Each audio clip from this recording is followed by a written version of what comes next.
Welcome to Quilt Chat. I'm Donna Holmes, and today I have with me Donna Robertson. Donna, did you know that there's an International Charity Day on September 5th?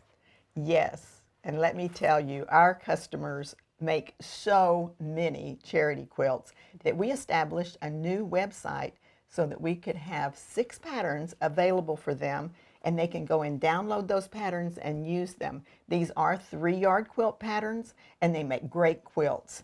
We have the patterns look like this, so you'll get a color picture and you will get the written instructions for how to make these patterns. They go together so easily. Now we want to show you one of those and talk about the way that this particular one is made.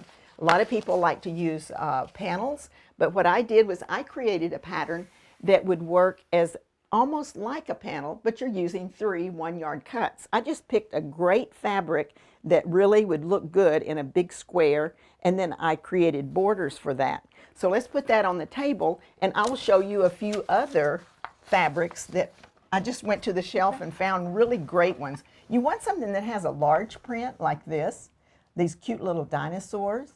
You also have things like this that would be cars for those little boys that love vehicles, or how about some pretty horses for the little girls. So these are just examples of a few things that you can do by picking a 3-yard quilt kit or out of your stash a large print, and then use it to create this particular quilt. And there are 5 more patterns that they can use. I love that. I love that. I think that's great. This ought to inspire them. I bet it will. And so hop on over to the website and download some free patterns. Thanks for joining us.